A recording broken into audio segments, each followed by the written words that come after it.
بسم الله الرحمن الرحيم. اللهم صل على سيدنا محمد. اللهم صل على سيدنا محمد. اللهم صل على سيدنا محمد. سبحان الله والحمد لله ولا إله إلا الله. الله أكبر. سبحان الله والحمد لله ولا إله إلا الله. الله أكبر. سبحان الله والحمد لله ولا إله إلا الله. الله أكبر. استغفر الله وأتوب إليه. استغفر الله وأتوب إليه. استغفر الله وأتوب إليه.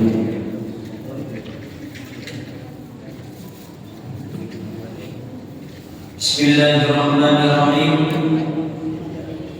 السلام عليكم ورحمة الله وبركاته.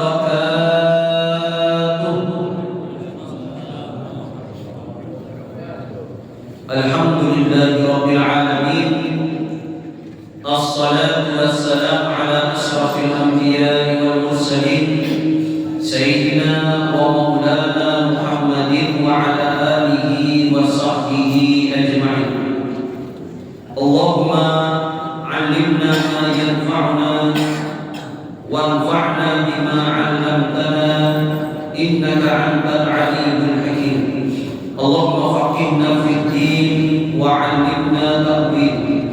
اللهم زدنا علما وارزقنا فهما. اللهم افتح لنا فتوح العارفين. رب اشرح لي صدري ويسر لي أمري واحلل عقدة من لساني يفقهوا قولي.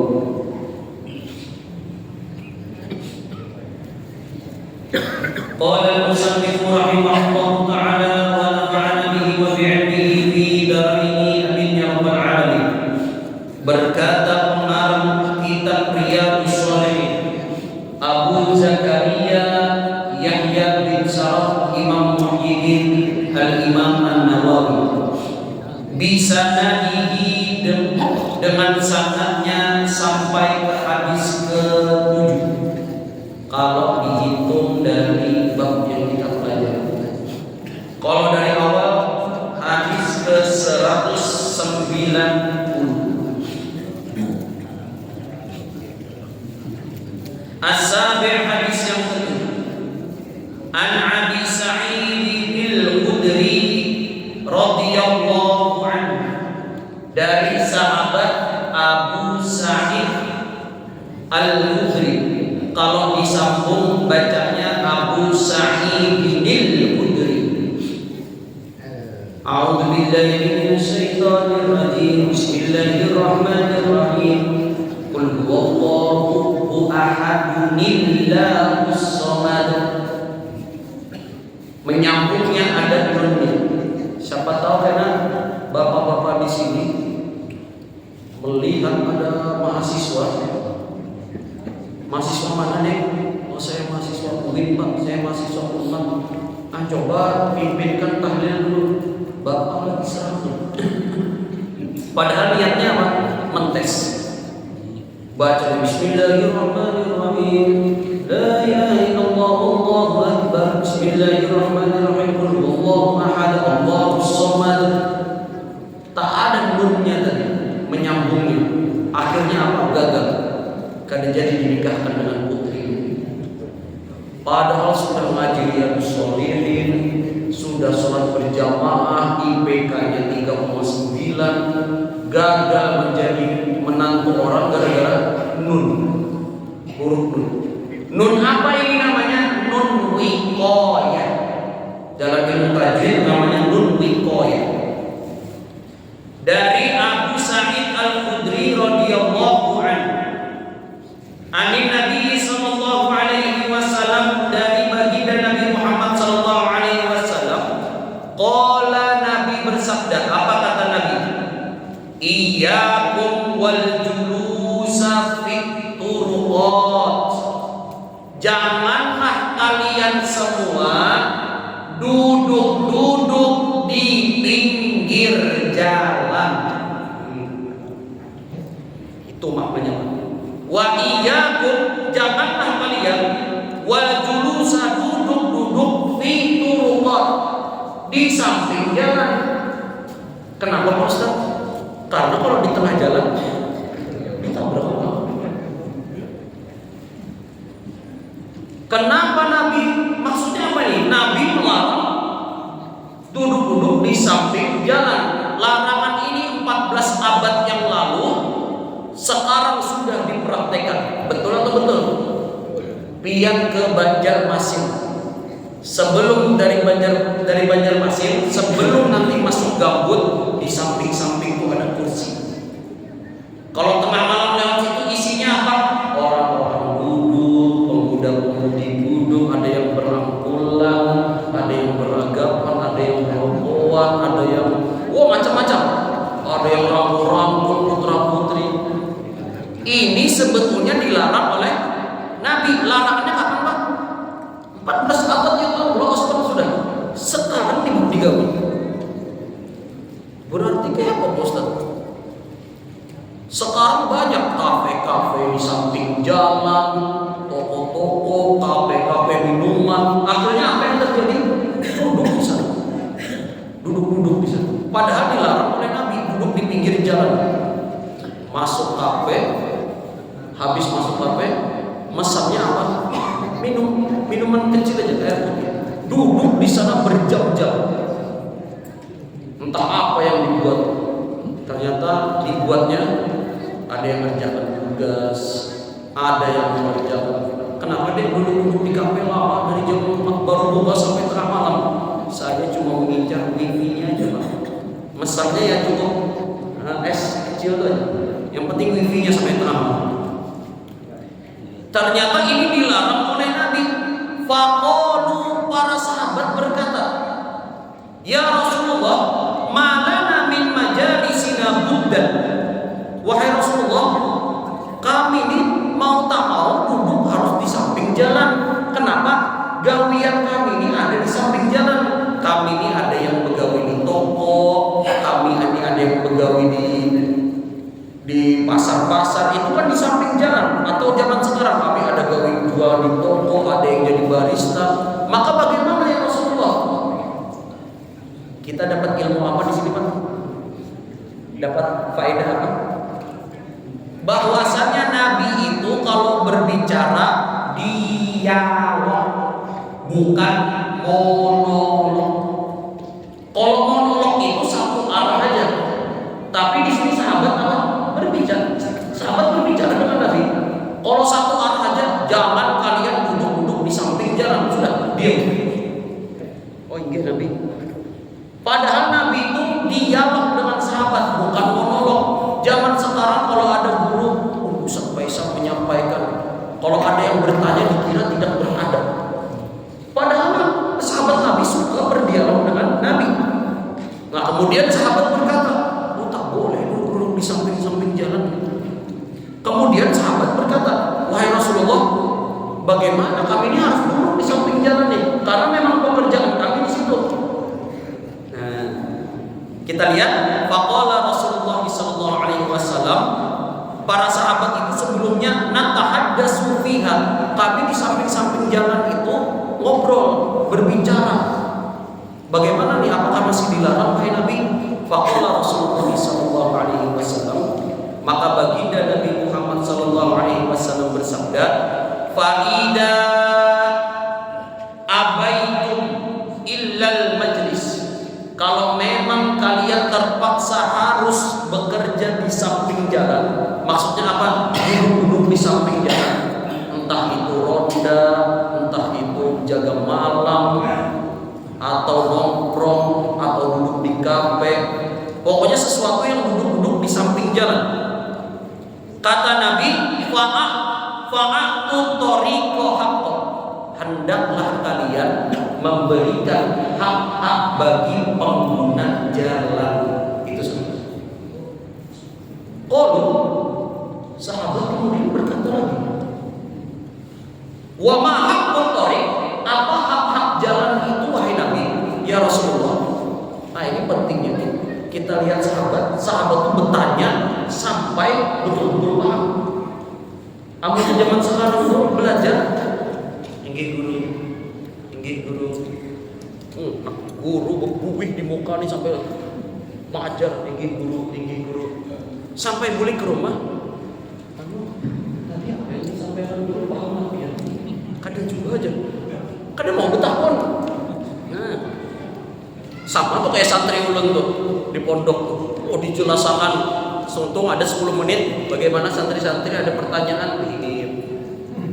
Ujar santri ini, selamat lagi setengah 10 nah kantin buka nah. Karena banyak nih saingan nih. Adakah pertanyaan? Dipaksa juga betahun bang supaya ustadz nih senang. Ada yang angkat tangan, Pak Ustadz apabila bulik ya betahun bulik kan sudah sekalinya. Panjang ayatnya mengisahkan usul fikih, hadis yang ditakunakan kapan libur. Nah, kita kembali ke pelajar. Ini bukti bahwasanya sahabat itu dialog. Ditanya lagi oleh para sahabat, wa maha motorik ya Rasulullah, apa maksudnya memberikan hak-hak jalan itu?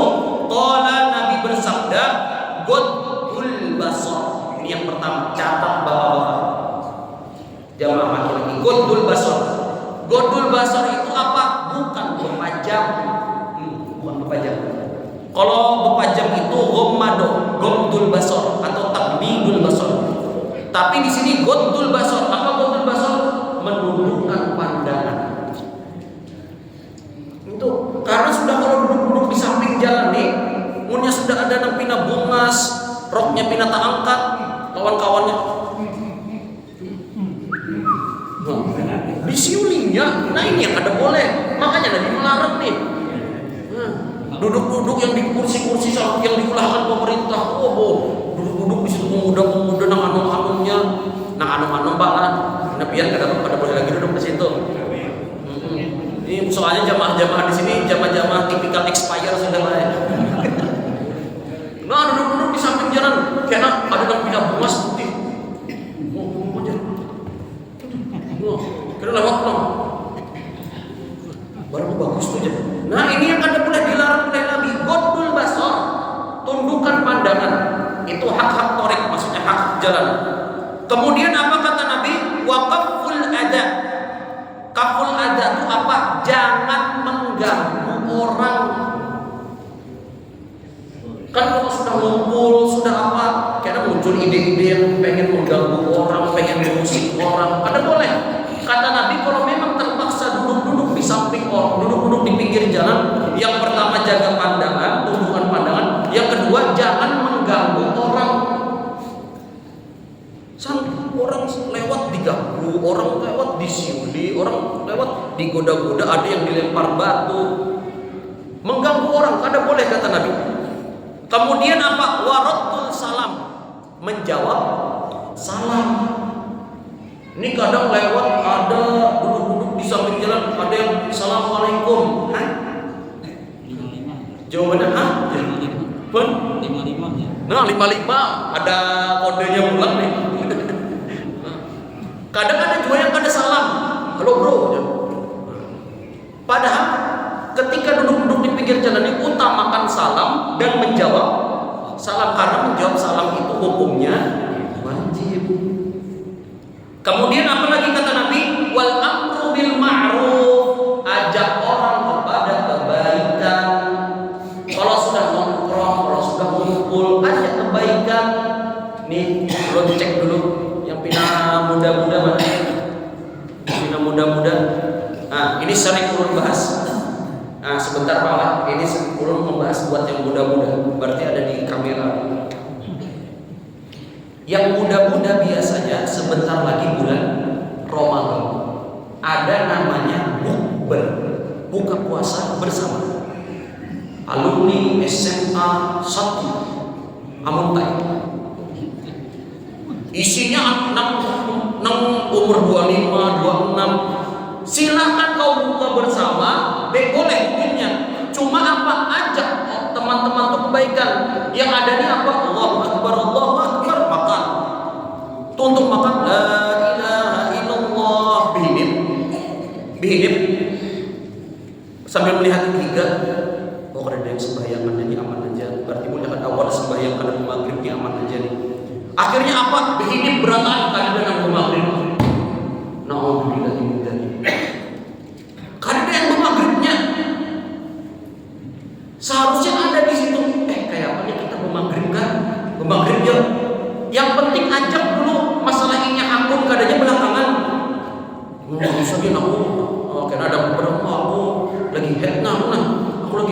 situasi yang nipas ya.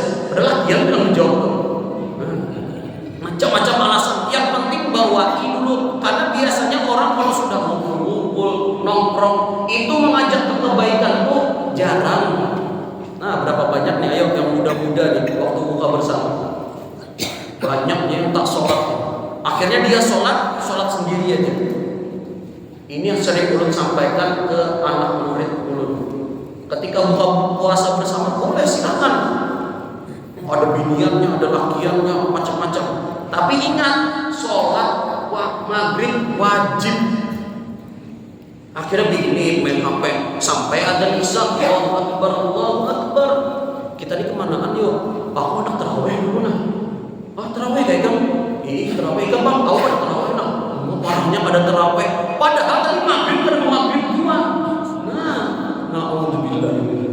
Jadi itu, kalau sudah ngumpul-ngumpul di pinggir jalan, di warung kopi atau di mana, ajak kepada kebaikan, ajak.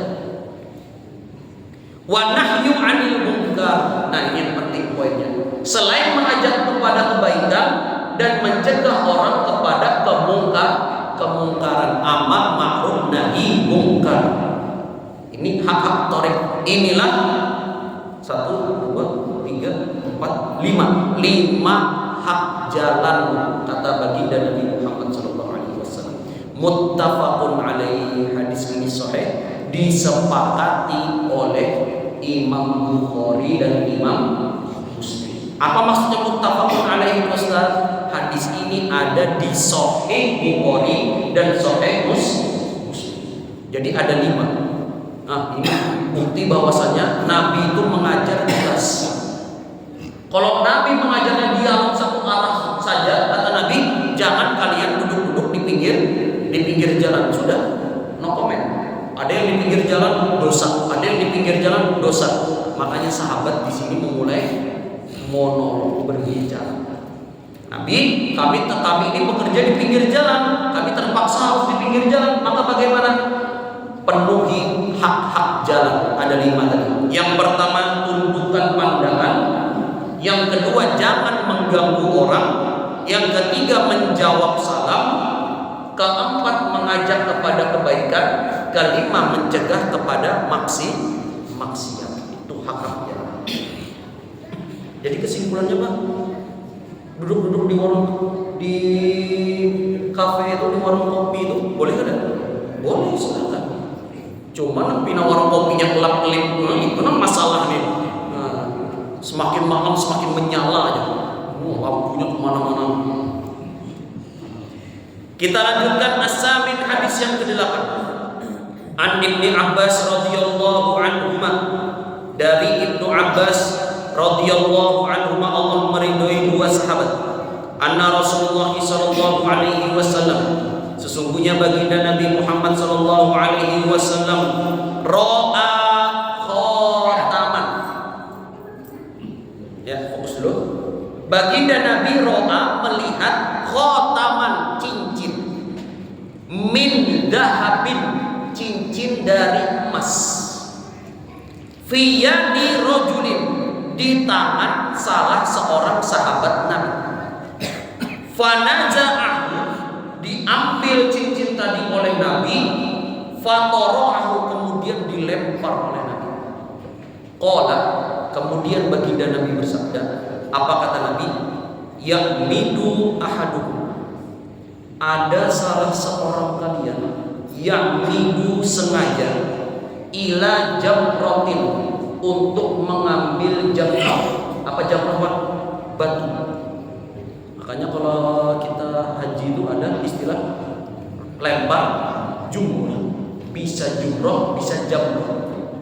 Kata Nabi, ada salah seorang di antara kalian sengaja mengambil batu minar, dari neraka, fayaj'aluha fi yadihi, batu dari neraka itu dipasangkan di jarinya, di tangannya. Maksudnya apa? Emas tadi. Emas itu kan kalau laki-laki hukumnya apa? Haram. Karena kalau haram itu bisa menyebabkan orang masuk neraka. Kata Nabi, hati-hati. Jangan sampai kalian mengambil batu dari neraka, batu itu kemudian dipasang di jari. dikatakan lirrajuli untuk laki-laki tersebut ba'dama dhahaba Rasulullah sallallahu alaihi wasallam, setelah beliau baginda Nabi pergi sudah Nabi. Kemudian sahabat yang lain berkata kepada pemuda tadi, khudh khatamah, ambil tuh cincin nikah yang ditimbai Nabi, intafi' bihi, ambil manfaat dari cincin itu. Maksudnya apa? Jual. Kan tidak ada salah, dipakai kada boleh, tapi kalau dijual boleh, karena jadi masalah, ada dosa. Kemudian apa? Qala, pemuda tadi berkata, apa kata pemuda tadi? La,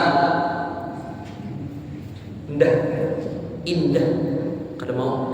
Wallahi demi Allah, la aku tidak akan aku mengambil cincin itu abadan, forever, selamanya. Wa qad tarahu Rasulullah sallallahu alaihi wasallam. Kenapa kau tidak mau mengambil? Padahal itu bisa dijual, halal, duitnya sah-sah aja, yang kada boleh pakai.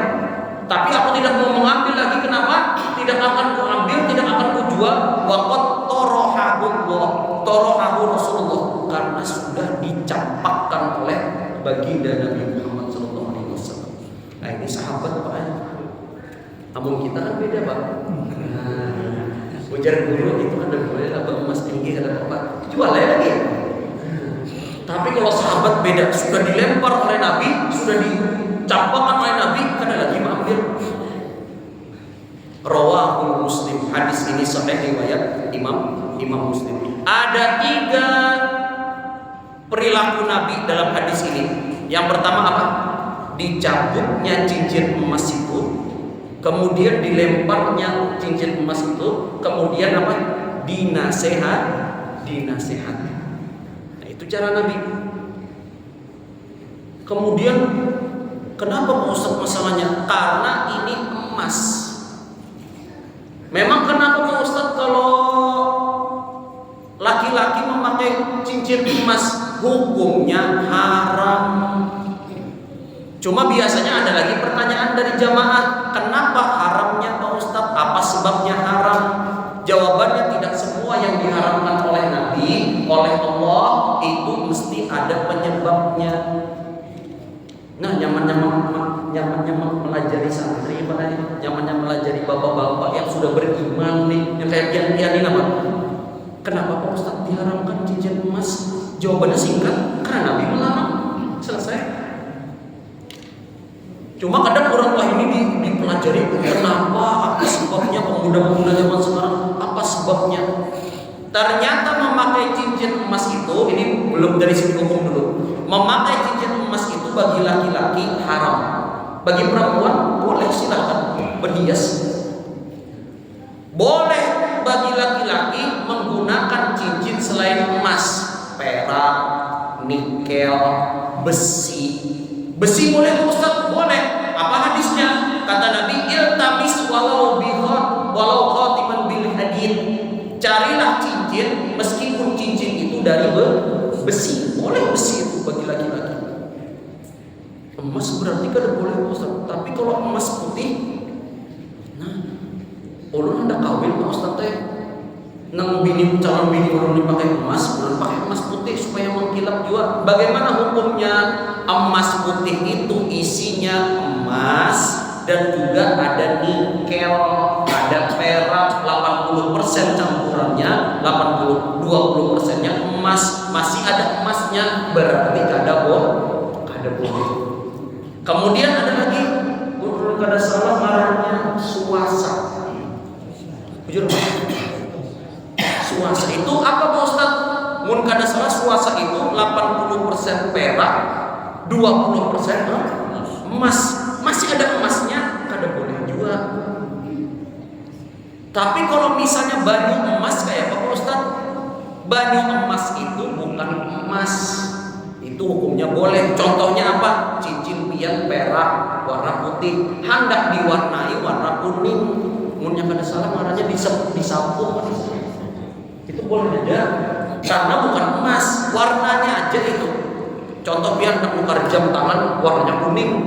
Ini kenapa nih kuningnya? Ini di apa tadi disapu. Nah, itu boleh. Tapi kalau yang berjual jam, oh ini harganya ratusan juta Pak, ini emas asli nih, pergelangan ininya terbuat dari emas, berarti hukumnya kada boleh. Nah sesimpel itu. Tapi kenapa Pak Ustaz kita kada boleh pakai emas? Ternyata setelah diteliti dua penyebabnya ulama temukan. Yang pertama, emas itu dia ketika dipasang di kulit mengeluarkan zat-zat atau molekul yang tidak kelihatan dan itu masuk ke dalam kulit Pak. Yang menyebabkan nantinya apa? Penyakit. Penyakit masuk ke dalam darah dan itu kada kelihatan.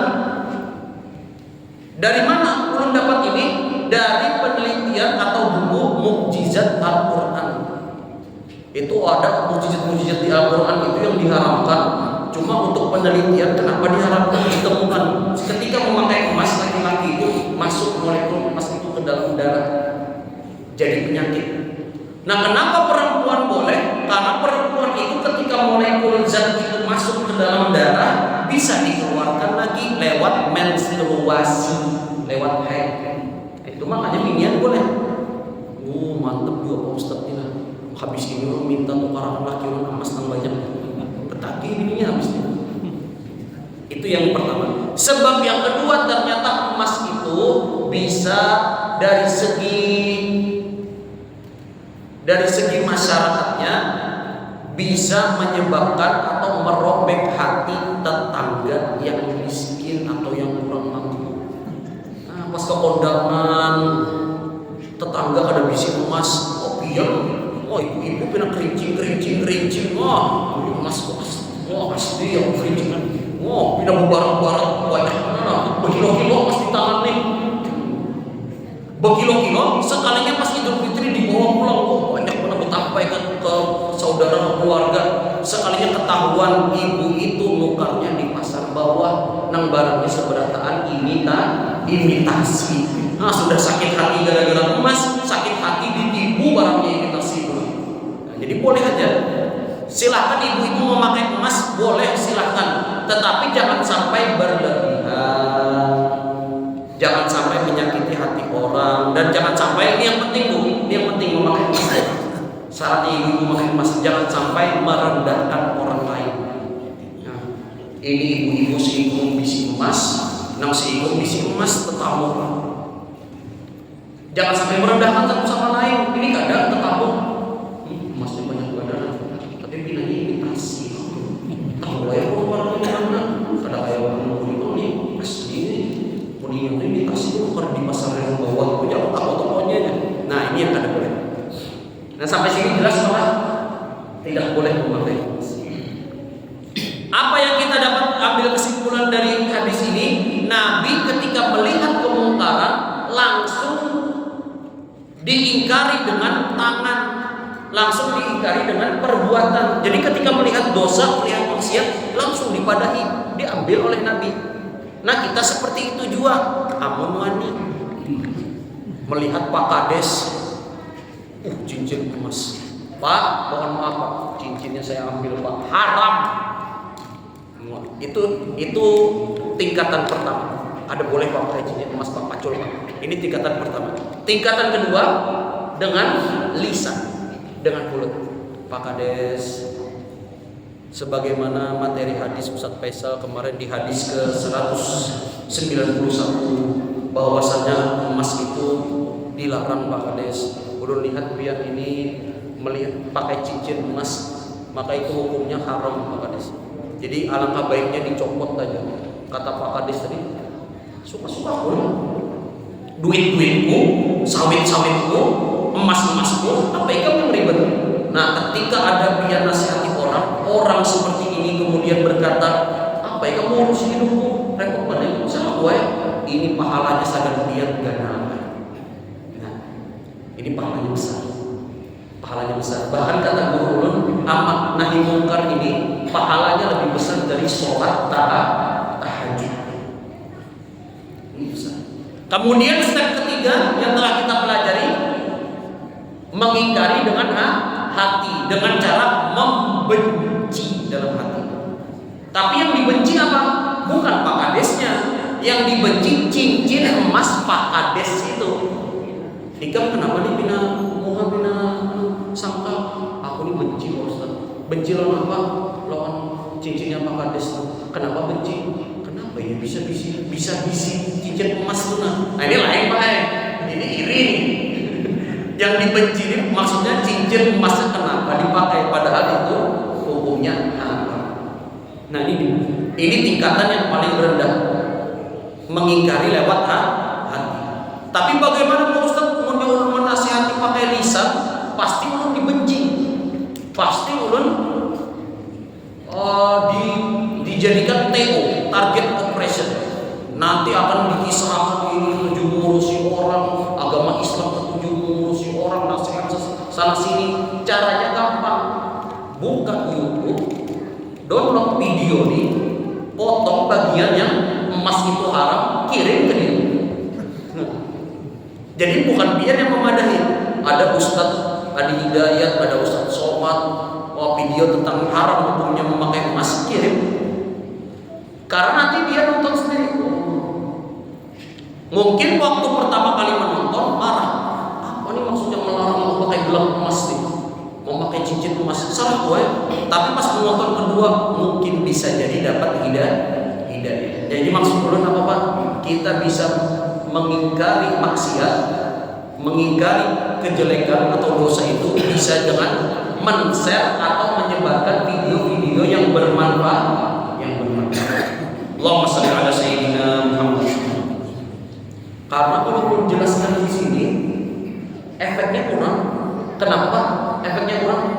Karena jamaah bapak-bapak di sini tidak ada yang pakai emas. Jujur apa? Tidak ada yang pakai emas. Oh, gara-gara ada misi sekali kemarin. Bukannya ada pemakaian, ada misinya. Jadi bisa untuk menasihati keluarga-keluarga yang lain. Allahumma shalli ala sayyidina Muhammad.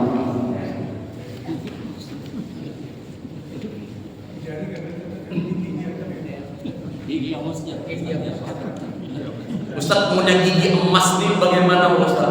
Nah itu sudah jelas baik. Pengarangnya emas nih jangan dipakai-pakai. Punya ada gigi emas nih kan pilihannya banyak. Pas kita menambah gigi ini, ada yang gigi emas, ada yang gigi biasa. Nah pilih yang biasa. Itu sudah jelas jawabannya. Jangan pakai yang emas. Tapi yang emas ini aman menyimpan Ustaz di sini. Bini gak ada tahu, keluarga gak ada tahu. Cuman yang parahnya lagi punya sidin mati gak ada ketahuan. Nah, pasti kuburan emas-emasnya. Atas hadis yang ke-9. An Abi Sa'id Al-Hasan Al-Basri, dari Abu Sa'id nama beliau Hasan Al-Basri. Anna A'id, dari sahabat bernama A'id bin Amr. Sahabat A'id bin Amr radhiyallahu anhu. Dakhala ala Ubaidillah bin Ziyad. Si sahabat A'id berjumpa ke rumahnya Ubaidillah bin Ziyad. Ai faqala, kemudian berkata, ai bunayya, wahai anakku, inni sami'tu Rasulullah sallallahu alaihi wasallam, aku mendengar dari baginda Nabi Muhammad sallallahu alaihi wasallam, yaqulu, Nabi bersabda. Apa kata Nabi? Inna syarra ri'ai, sesungguhnya pengembala yang paling buruk, pengembala yang paling buruk al-hutamah, yaitu pengembala hewan yang suka menyiksa hewannya. Ini hadis berarti untuk pengembala hewan. Ada yang mengembala kambing, ada yang mengembala sapi, ada yang mengembala domba. Jangan sampai menjadi pengembala yang paling hina, kata Nabi, yaitu mengembala tapi dengan menyiksa. Karena menyiksa hewan itu dalam Islam tidak boleh. Siapa yang menerapkan pengembala dengan kasih sayang ini? Akhirnya orang luar baik. Orang luar itu mengembalakan domba itu, masya Allah. Kan repot nih mengembala sing banyak kan. Akhirnya apa? Pintunya dibuka selebar-lebarnya. Waktu sudah masuk ditutup. Kayak apa cara memisahnya? Dipakaiannya ada rute halus gitu. Nah, pakai alat manual aja, pakai tangan gitu. Punya pinagana di kuncinya sebelah sini, lewatan sini. Karena di kuncinya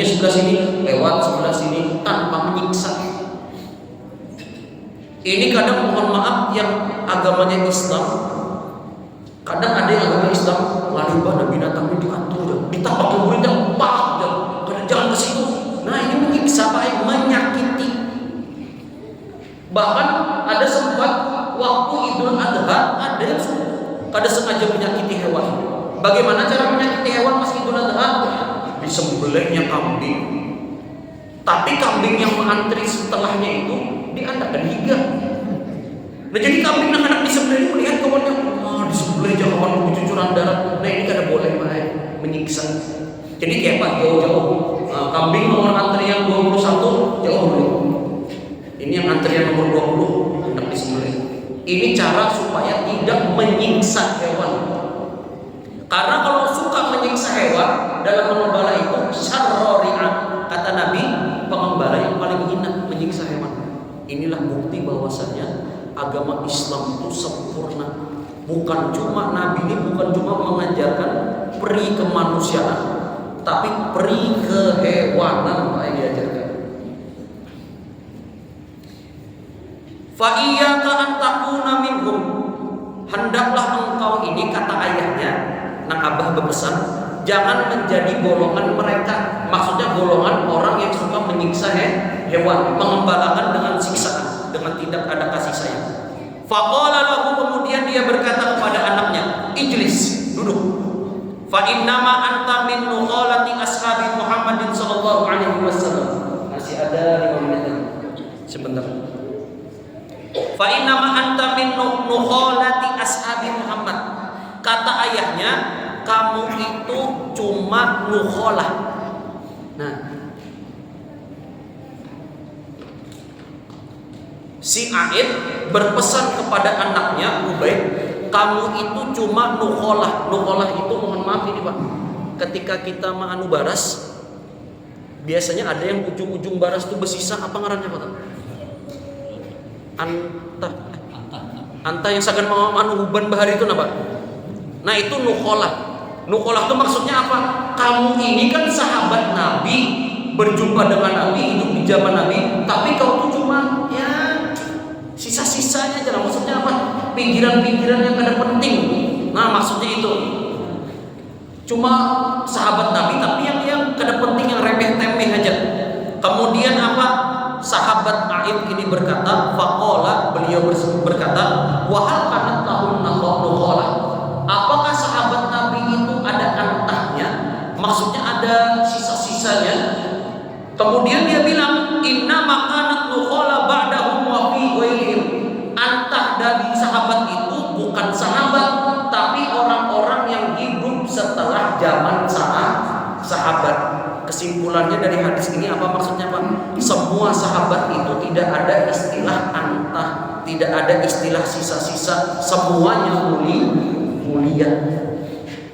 Semua sahabat Nabi itu mulia, bahkan kata guru kami lebih dari wali sahabat itu. Ini supaya mengajarkan kita jangan sampai suka mencela sahabat. Ini ciri khas Ahlussunnah wal Jamaah. Semua sahabat itu radhiyallahu anhu. Bagaimana Ustaz supaya tahu apa namanya masjid ini masjid Ahlussunnah wal Jamaah atau tidak? Lihat di pas tarawih. Amunnya pas tarawih ada yang berkuliah, Al Khalifatul Awwal Amirul Mukminin Abu Bakar As-Siddiq radhiyallahu an, berarti Ahlussunnah. Kenapa? Ternyata sejarahnya apa sebetulnya Bilal itu waktu membaca sholat tarawih ada seperti itu syiar untuk tidak menghina sahabat Nabi, karena di luar sana baik ada yang suka menghina sahabat Nabi. Yang radhiyallahu anhum itu cuma 4. Yang pertama Ali bin Abi Thalib, kemudian ada Biswah, kemudian yang 2 belum keingat baik, karena menceritakan. Yang penting kata mereka yang radhiyallahu anhum itu Ali aja. Selain 4 ini semua masuk neraka. Umar di neraka, Abu Bakar di neraka, Utsman di neraka. Na'udzubillahi min dzalik. Menghina sahabat.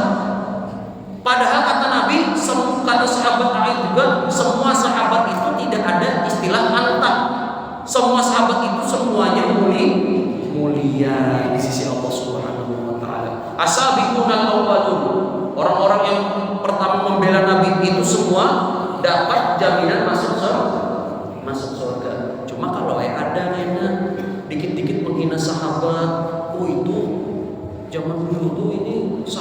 lamarannya ini sahabat Nabi, namanya Muawiyah, namanya ini. Itu parah tuh orangnya tuh. Itu pendusta itu. Nah, jangan sampai. Karena semoga kita terhindarkan dari keyakinan yang suka menyalahkan bahkan mengkafirkan para sahabat Nabi. Rawahul Muslim, hadis ini sahih riwayat Imam Muslim. Kiranya ini yang bisa menjelaskan. Sudah 3 hadis kita bahas, lumayan agak panjang. Yang pertama, kalau kita sudah duduk-duduk di pinggir jalan, usahakan kita berikan hak-hak jalan tersebut. Ada 5. Tundukkan pandangan, jangan ganggu orang, jawab salam, ajak pada kebaikan, dan juga mengingkari keburukan. Kemudian hadis kedua, larangan tentang laki-laki memakai cincin emas. Kemudian hadis yang ketiga, bahwasanya para sahabat Nabi itu semuanya orang yang mulia. Akhirnya itu, mari sama-sama kita tutup dengan berdoa kepada Allah Subhanahu wa taala.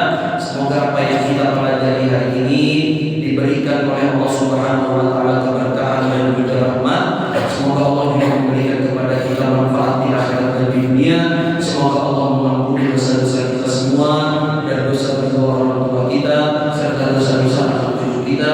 Semoga Allah memberikan kita kemudahan untuk bisa mengamalkan dari semua ilmu yang telah kita pelajari. Semoga Allah memperpanjang umur kita sampai kita bisa hidup di bulan Ramadan yang akan datang dan memaksimalkan ibadah di bulan Ramadan ini. Nabi Muhammad alaihi subhanahu wa bihamdihi asyhadu an la ilaha illa anta astaghfiruka wa atubu ilaik. Ulun banyak-banyak minta halal minta ridha, minta maaf minta ampun. Wabillahi taufiq wal hidayah. Wassalamualaikum warahmatullahi wabarakatuh.